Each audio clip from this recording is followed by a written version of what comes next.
सबसे बड़ा चुनाव पावर्ड बाय पतंजलि कच्ची घानी का सरसों तेल। मिलावट के जहर से अपने परिवार को बचाएं, शुद्ध सरसों का तेल खाएं। को powered by new grand item it's वालसम इन एसोसिएशन विद अमूल कंफी, लंबा टिकेगी।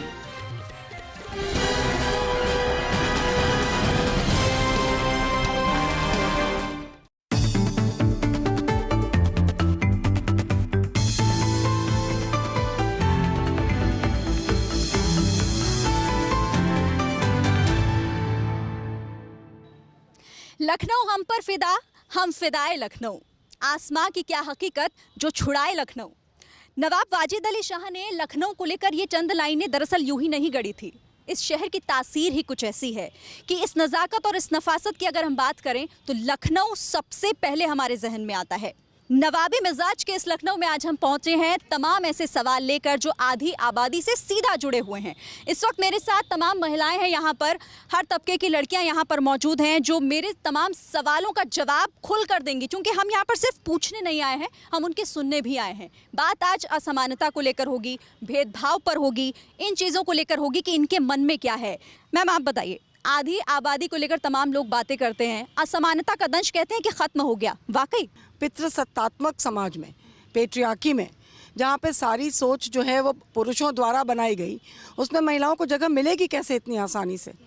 और ये मान लेना मिलेगी तब मिलेगी जब हम जद्दोजहद करेंगे। लड़ाई शुरू की है, अभी तो बहुत साल आगे बाकी हैं, बहुत साल अभी आपको चलना पड़ेगा, लड़ना पड़ेगा, अपने हक के लिए नेगोशिएट करना पड़ेगा।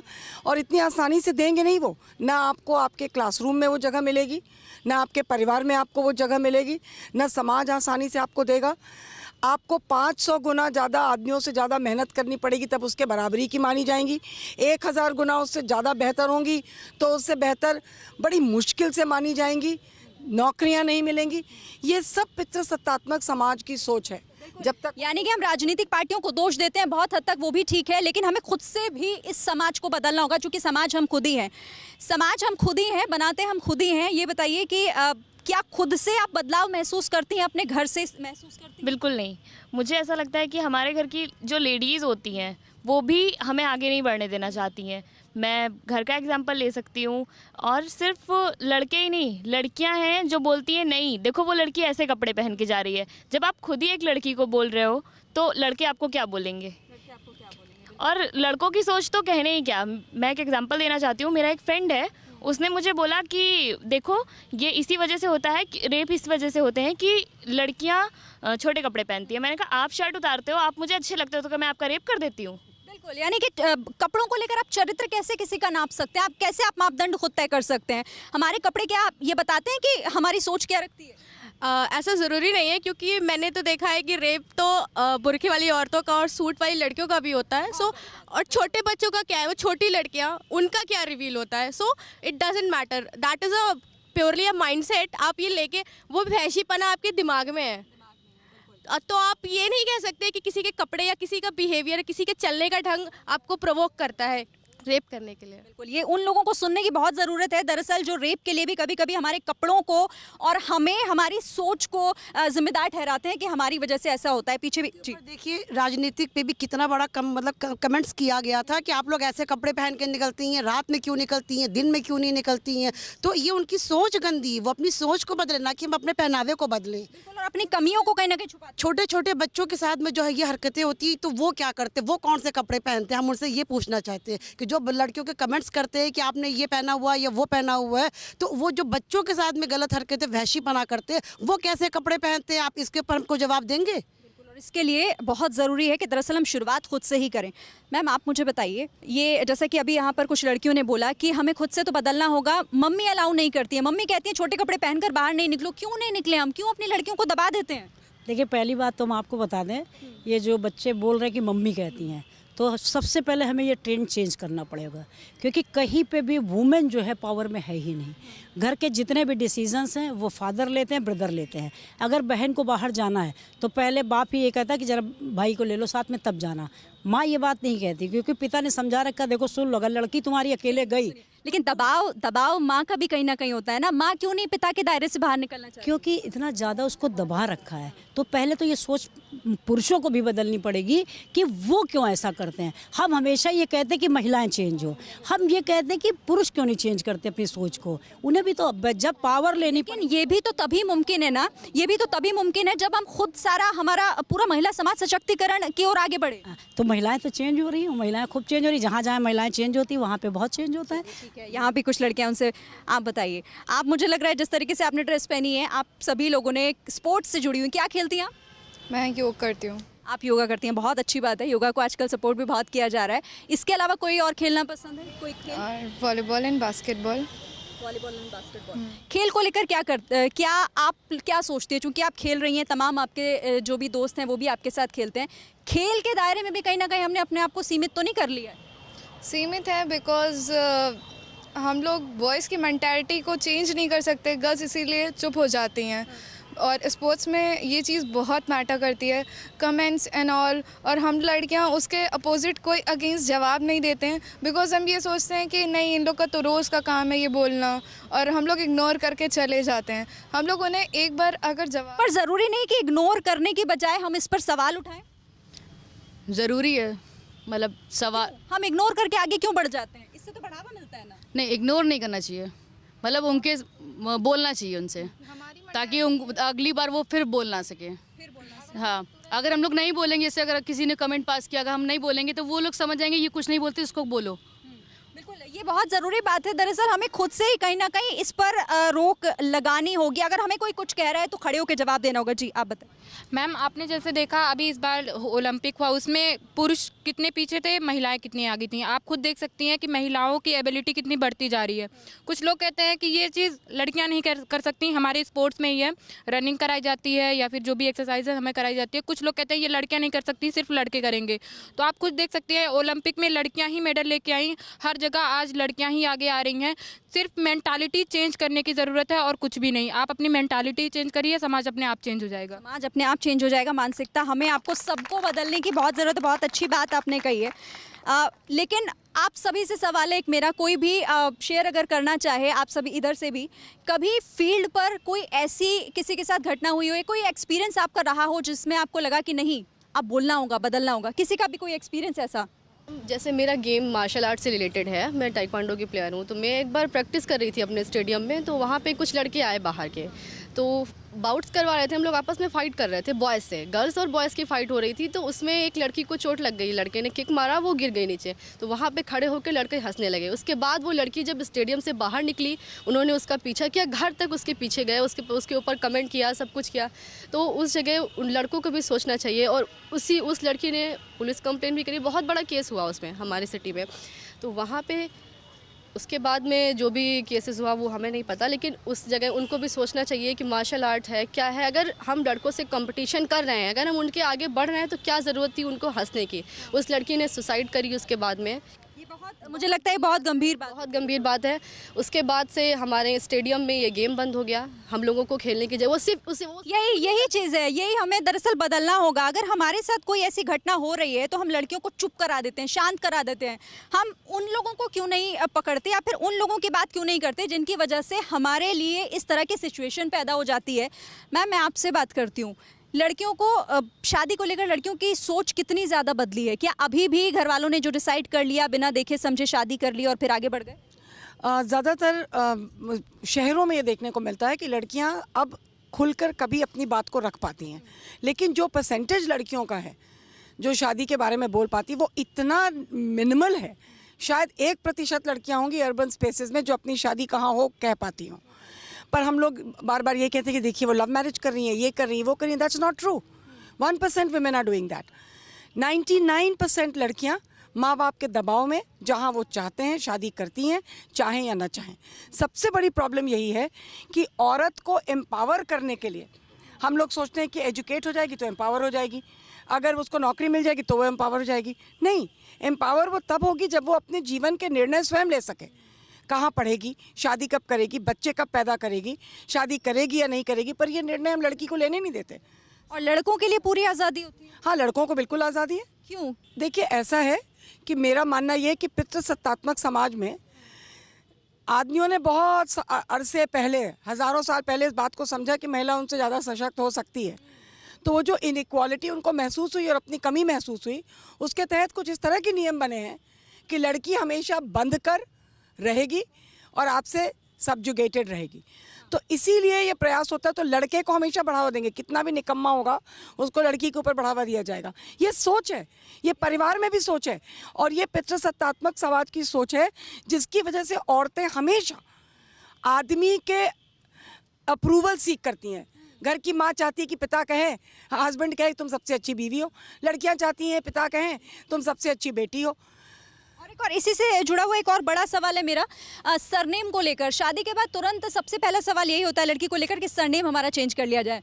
सरनेम चेंज करना क्या वाकई ज़रूरी है? बिल्कुल ज़रूरी नहीं, मैंने खुद नहीं चेंज किया है। मेरे को 17 साल हो गए शादी के। मैं डॉक्टर अल्पना वाजपेयी हूँ, मेरे हस्बैंड डॉक्टर नीरज जैन जी हैं। हम ये वाइस प्रेसिडेंट है यूनिवर्सिटी के, वो प्रेसिडेंट रहे। और मेरी एक ही शर्त रही शुरू से, शादी किसी से करेंगे सरनेम कभी चेंज नहीं करेंगे। और यस, पहले मेरे घर में ये था भी कि इसको जैन लिखाओ, ये लिखाओ, वो लिखाओ। मैंने कहा नहीं, धीरे धीरे हुआ। मेरे हस्बैंड ने कहा वो कुछ भी लिखे, बीवी तो मेरी ही है ना। तो अच्छी बात है। मुझे लगता है मैम आप बहुत लकी हैं इस मामले में, क्योंकि बहुत घर में दबाव होता है। दरअसल करना पड़े तो करेंगे चेंज? बिल्कुल नहीं। क्यों? बिकॉज मेरी भी लाइफ है, मेरा भी नाम है। अगर मैं इन फ्यूचर में अगर मैं अपना नाम दूंगी तो मैं फ्यूचर मेरे आगे सिक्योर होगा। और ये बहुत ज़रूरी भी नहीं। आपको नहीं लगता कि अगर हम अपने नाम के साथ खड़े हों तो आगे तो चीज़ें बहुत आसान हो जाएंगी? बिल्कुल, ऐसे से बदलाव भी आएगा और नया दौर आएगा। बदलाव आएगा। बदलाव भी बहुत ज़रूरी है, क्योंकि हमें खुद के लिए दरअसल खुद से ही लड़ना होगा। शुरुआत अपने आप से करनी पड़ेगी, अपने समाज से, अपने आसपास से करनी होगी। आप अभी खेलती हैं यहाँ?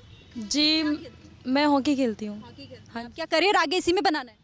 मैम बनाना तो इसी में, पर स्कोप ही नहीं है इतना। डाउट है, देखिए डाउट है दरअसल। क्यों डाउट? क्योंकि लड़कों के लिए जितनी फैसिलिटी है उतनी लड़कियों के लिए नहीं है। हमने नेशनल लेवल तक खेला है, पर लड़कों के लिए हर उसमें ये निकालते हैं वैकेंसी, लड़कियों के लिए नहीं है। अगर आप देखो तो निकालेंगे 10-12, लड़कियां इतनी है, वो जाए तो जाए कहाँ? इसके लिए आप जिम्मेदार किसे मानती हैं? मतलब अपने इस प्रशासन को मानते हैं, या आप ये सोचते हैं कि लड़कियां खुद ही कभी खड़ी नहीं हो पाई? नहीं, गवर्नमेंट जी। चलिए, तो उसको तो बदलना हो।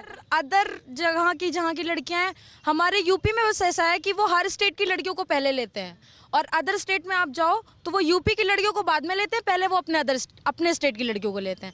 और इससे कहीं ना कहीं ये लगता है कि अगर खुद से चेंज होना पड़ेगा, गवर्नमेंट को चूंकि जिम्मेदार काफ़ी हद तक ठहराया जा सकता है, और इसके लिए बदलना होगा। रिजर्वेशन कितना ज़रूरी है राजनीति में? मुझे लगता है बेसिकली आप रिजर्वेशन की अगर बात कर रही हैं तो आप शुरुआत से आपको ये देखना होगा कि महिलाओं के लिए किस तरीके की बात बोली जाती है। उन्हें हमेशा बचपन से लेकर यही सिखाया जाता है कि आप राजनीति में मत जाइए, राजनीति बहुत गंदी जगह है। तो धीरे धीरे क्या होता है कि महिलाओं के दिमाग में एक बात बन जाती है कि हमें ऐसे राजनीति से दूरी बनानी है, हमें राजनेताओं से दूरी बना लेनी है। इस गंदगी को साफ करने के लिए उतरना तो पड़ेगा ही ना। हाँ, इस गंदगी को, वही मैं बोल रही हूँ, इस गंदगी को साफ करने के लिए महिलाओं को आगे आना होगा। उसके लिए रिजर्वेशन इसलिए ज़रूरी है। अगर रिजर्वेशन होगा, कुछ सीटें फिक्स होंगी, तो लोगों को ना चाहते हुए भी उन सीटों पे महिलाओं को लड़ाना होगा। अभी क्या होता है, ये बहाना हो जाता है कि हमारे पास महिला कैंडिडेट्स नहीं है, और बहुत सारी तमाम तरह की ऐसी बातें, एलिगेशंस लगा दिए जाते हैं महिलाओं के चरित्र पे, इस तरीके, इसलिए राजनीति से महिलाएं दूरी बनाती हैं। अगर रिजर्वेशन पॉलिसी होगी तो क्या होगा कि मंत्रियों की भी और इस तरीके के राजनेताओं की भी मजबूरी होगी कि उन्हें महिला कैंडिडेटों को लड़ाना होगा, जैसे कि पंचायतों में होता है। लेकिन पंचायतों में होता ज़रूर है, लेकिन पंचायत में प्रधान भले ही चुन ली जाती हूँ महिलाएं, लेकिन काम अक्सर उनके पति करते हैं। हाँ, बिल्कुल यही चीज़ है। हम अपना हक क्यों छोड़ देते हैं? तो इस पर मैं बोलना चाहूँगी कि आपको लगता है कि पुरुष राज कर रहे हैं। धीरे धीरे महिलाओं, मैंने ऐसी भी महिलाएं देखी हैं जो हस्बैंड की सुन लेती, करते अपने मन की हैं। तो ये समय के साथ अभी पुरुष करते दिखेंगे। सेकंड या थर्ड साइकिल जब औरतें होके आएगी, जो पॉलिटिक्स में आएंगी, वो सुनने वाली नहीं है पुरुषों की। नहीं है, बिल्कुल। यानी कि अभी इक्का दुक्का एग्जाम्पल ऐसे दिख रहे हैं, लेकिन आगे आगे ये तस्वीर पूरी तरीके से बदलती हुई नजर आएगी, और इसके लिए हमें खुद से ही पहल करनी होगी। एक और बड़ी बात यह है कि घर चलाने के लिए हमेशा कहा जाता है कि मर्दों को ही नौकरी करनी चाहिए, लड़कियां घर पे रहें, बच्चे पालें। ये कितना सही है? मैम अगर सिर्फ जो घर के लड़के हैं जो वो घर चलाएंगे तो लड़कियां सिर्फ खाना पकाने के लिए नहीं होती हैं कि वो सिर्फ घर में रहें, रोटी बनाएं, सब्जी बनाएं, उनको खिलाएं। उनको खुद आगे निकलना होगा, उनको खुद जॉब करनी होगी, उनको खुद को प्रूव करना होगा कि हाँ मैं भी कर सकती हूँ। अभी देखिए जैसे कि हमारे फिजिकल एजुकेशन में जितनी गर्ल्स हैं यहाँ कुछ हॉस्टल में रहती हैं, कुछ बाहर रहती हैं। वो यहाँ पूरे दिन यहाँ रहती हैं, फिर भी शाम को जाकर खुद जाकर खाना बनाती हैं और खाती हैं, और फिर सुबह मॉर्निंग में 5 बजे यहाँ पर रिपोर्ट करती हैं आके। तो जब वो यहाँ काम कर सकती हैं तो फैमिली में क्यों नहीं कर सकती हैं? सुबह से लेकर शाम तक यहीं रहती हैं, फिर जाती हैं खाना पकाती हैं। तो मैरिड के बाद भी यही है, अगर हमारे पेरेंट्स ने हमें पढ़ाया है, जैसे बॉयज़ को पढ़ाया है, तो उसके बाद जब हम घर में काम करेंगे तो उससे क्या फ़ायदा है? हम बाहर भी जॉब कर सकते हैं, घर भी संभाल सकते हैं। तो यही है, उन्हें कम नहीं समझना चाहिए। जब इक्वलिटी, यानी कि लड़कियां तो ज़्यादा मल्टीटास्किंग होती हैं। यस, बिकॉज हर एक फील्ड में आप देख सकते हो, बीटेक, एमटेक, हर चीज़ में वो लोग आगे हैं। और इवन साइंटिस्ट, नासा में भी कई गर्ल्स वहाँ पे सिलेक्टेड हुई हैं। और इवन मतलब कि हर एक फील्ड में उन लोगों को देखा जा सकता है, हर एक चीज़ में वो लोग आगे बढ़ रही हैं। एक क्लासरूम में आप देखो, कोएड क्लास में स्टूडेंट्स में बॉयज़ एंड गर्ल्स दोनों होते हैं, और फर्स्ट उसमें से लड़कियां भी आती हैं। तो आप उसी से कंक्लूजन लगा सकते हो, जब वो फर्स्ट आ सकती हैं तो वो हर एक काम कर सकती हैं। उन्हें डीमोटिवेट करने की बजाय आप उन्हें मोटिवेट करिए कि आप इस टाइम मत निकलो, आप इस टाइम मत निकलो। उनका मोटिवेशन बढ़ाना चाहिए। एंड फर्स्ट एंड लास्ट, यानी कि बस थोड़े से मोटिवेशन की ज़रूरत होती है, थोड़ा सा चेंज की ज़रूरत है। तस्वीर देखिएगा कुछ दिन में पूरी बदली हुई नजर आएगी, लेकिन इसके लिए शुरुआत हम लोगों को खुद ही करनी होगी। एक और महत्वपूर्ण बात पर मुझे लगता है कि यहाँ पर राय लेना बहुत ज़रूरी होगी। हम अक्सर वंशवाद की बात करते हैं। वंश आखिर हमारे भाई, हमारे पिता, हमारे दादा यही क्यों चलाएं, हम और आप क्यों नहीं चला सकते? क्यों? आपसे आप बताइए।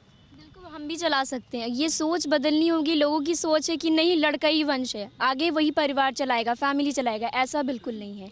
लड़कियां भी आगे बढ़ सकती हैं, लड़कियां भी फैमिली चला सकती हैं, जो कि आजकल लड़कियां कर रही हैं, हम देख सकते हैं। चलिए, लेकिन इसके लिए मुझे लगता है थोड़ा सा हम लोगों को भी सशक्त होना पड़ेगा। हाँ, ये सही है, क्योंकि बहुत से घरों में मैंने देखा है जहाँ पे 2 बेटियाँ हो गई किसी के यहाँ पे, तो अगर पेरेंट्स खुश है कि चलो बेटी है, यही हमारा नाम आगे बढ़ाएंगे, यही हमारे वंश को चलाएंगे, तो आस पड़ोस जो है एक्चुअली जो फादर है, जो बड़े लोग हैं घर के, कि नहीं बेटा ही चाहिए, बेटा ही वंश चलाएगा, तो वो मेंटलिटी उनकी है। अगर वो चेंज हो जाएगी तो समाज अपने आप चेंज होता चला जाएगा, और लड़कियाँ किसी भी फील्ड में पीछे नहीं हैं। अगर लड़कियाँ चाहे ना, तो ये जो पूरा समाज है जो पितृसत्तात्मक बन के बैठा है, ये पूरा डिपेंड औरतों पे ही करता है। अपनी मर्जी से तो ये अपने ना खाना बना सकते, ना खा सकते। एक्चुअली बिस्तर से मॉर्निंग में उठाने के लिए भी हस्बैंड को वाइफ ही चाहिए। तो जब औरतें इतनी सक्षम है तो फिर वो अपने आप को क्यों सुपर दिखाना चाहते हैं? वो सुपर नहीं है, वो सुपर हम लोगों की बदौलत है। बिल्कुल हम लोगों की बदौलत है। और कहा यह जाता है कि बाहर चाहे भले ही मर्द कमा रहे हो, लेकिन घर की जो होम मिनिस्टर होती हैं वो महिलाएं होती हैं। कितनी सही है ये बात? यस मैम, आजकल तो मम्मी लोगों की चलती है, पापा की कुछ नहीं चलती है। देखिए, इससे तो आप समझ सकती, जब अभी काला धन वाली बात हुई तो सबसे ज़्यादा पैसा जो निकला तो वो काला धन तो नहीं था, वो औरत की एक ऐसी चीज़ थी जो मुसीबत में काम आती है। और उन औरतों ने पैसा बचाया था अपने बच्चों को पढ़ाने के लिए, अपने घर में कभी भी वक्त पड़ने पे सपोर्ट करने के लिए। तो महिलाएं बहुत चीज़ों को बहुत बैलेंस कर लेती हैं, और जितना भी पैसा वो चाहे ऑफिस का हो चाहे घर का, बहुत ही सुरक्षित जगह पे रखती हैं ताकि वक्त पड़ने पे वो काम आए। यानी कि नोटबंदी ने कहीं ना कहीं महिलाओं की एक और खूबी को बाहर निकाला। बिल्कुल बिल्कुल, आप बताइए। मैम मैं इतना कहना चाहती हूँ, जैसे हम लोग आज़ाद देश में रह रहे हैं, फिर भी एक गुलाम है, तो बस इतना कहना चाहते हो, आज़ाद देश की मैं गुलाम, आज़ादी मुझे दिलाओ।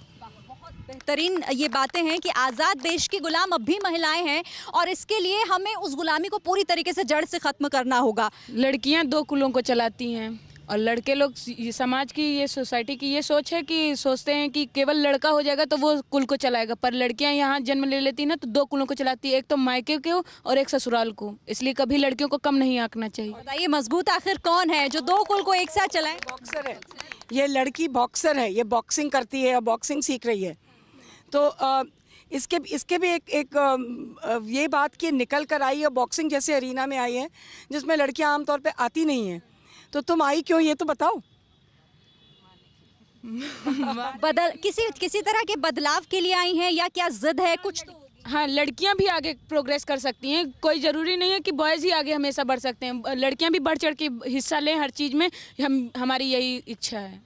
क्या हमें ये सोच डेवलप करने की ज़रूरत नहीं है कि हम लड़कियों को बाहर जाने से रोकने की बजाय अपने बेटों को ही कहें कि जरा बाहर निकल रहे हो, संभल कर निकलो? नहीं, बिल्कुल ये कहने की ज़रूरत है और लड़कियों को भी ये सोचने की ज़रूरत है कि हम सिर्फ प्यार, करुणा, ममता इन्हीं के यही हमारे रूप नहीं है, और सारे रूप भी हैं। रानी लक्ष्मीबाई का भी रूप है, कभी उसको भी देखना होगा। दुर्गा का भी रूप है, कभी उसको भी देखना होगा। सिर्फ सौम्य रूप जो हम बनाए रहते हैं, ये हमारी भी एक बहुत बड़ी गलती है, जिसके चलते हमको लगता ही नहीं है कि हमारे साथ अन्याय हो रहा है। एक्चुअली मैंने स्टैंड लिया। मैंने घर में मम्मी को साफ साफ बोला कि मैं तुम्हारी तरह ज़िंदगी भर किसी को खाना बना के नहीं खिला सकती। अगर ऐसा रिश्ता होगा मैं शादी नहीं करूँगी। ऐसा मैंने कई बार किया है और शायद मैंने किया, मुझे लगता है मैंने सही किया, लेकिन मुझे ऐसा लगता है वो घर वाले मुझे बोलते नहीं, पर वो मुझे बेशर्म समझने लगे हैं। सीरियसली ऐसा है मेरे साथ, पर मैंने डिसाइड किया है मैं ऐसा ही करूँगी। मैं नहीं करने वाली ऐसे इंसान से शादी जो मुझसे सिर्फ खाना बनवाए। मैं नहीं कर सकती। मैम अगर एक दिन एक लड़का बाहर रहता है तो उसके कैरेक्टर पे कोई क्वेश्चन नहीं होता। वो रात भर अगर बाहर रह के आता है या पार्टी करके आता है, बड़ी बड़ी पार्टियों में जाता है, पार्टी करके आता है, उससे कोई क्वेश्चन नहीं होता कि उसके कैरेक्टर पे क्वेश्चन मार्क नहीं लगता। लेकिन अगर एक लड़की एक रात के लिए बाहर जाती है तो उसको मतलब हमारे खुद के घर वाले, समाज वाले एक क्वेश्चन मार्क लगा देते हैं, हाँ कि ये कैरेक्टर लेस लड़की है। अच्छा, एक और यहाँ पर मेरा सवाल कि भाई को अपनी गर्लफ्रेंड तो चाहिए लेकिन बहन का बॉयफ्रेंड नहीं? या बिल्कुल ऐसा, बिल्कुल, क्योंकि उन्हें ये डर लगता है कि सारे लड़के एक जैसे होते हैं। तो फिर गर्लफ्रेंड क्यों चाहिए? क्योंकि वो खुद भी ऐसे होते हैं। यहाँ पे उन्हें अपना एक्सपीरियंस होता है ना कि वो क्या करते हैं अगली लड़की के साथ, तो उन्हें लगता है नहीं मेरी बहन के साथ भी यही हो। फिर ये मुमकिन कैसे है कि खुद के लिए चाहिए लेकिन अपनी बहन के लिए नहीं चाहिए? उसके लिए वो बड़े प्रोटेक्टिव हो जाते हैं। अपनी बहन घर में रहनी चाहिए, बुर्के में रहनी चाहिए, अच्छे से रहनी चाहिए। अपना दूसरा कहीं अपनी बहन है। और यानी कि दर्जा यहीं से समझा जा सकता है कि अपने घर से शुरुआत करनी होगी। हम अपने लिए तो खुद कुछ भी सोच सकते हैं, लेकिन बात जब अपनी माँ, अपनी बहन, अपनी बेटियों की आती है तो वहाँ हम थोड़ा सा 4 कदम पीछे चले जाते हैं। 2 भी कदम मैं नहीं कहूँगी, 4 कदम पीछे चले जाते हैं। जी, बात बोलनी चाहूँगी कि आज हमारे समाज में हमें खुद ही बदलना होगा। हो गई है पीर, पर्वत गलनी चाहिए, इस हिमालय से कोई अब गंगा निकलनी चाहिए। तेरे सीने में ना सही, मेरे सीने में सही, आग कहीं भी जले, आग जलनी चाहिए। आग जलनी चाहिए।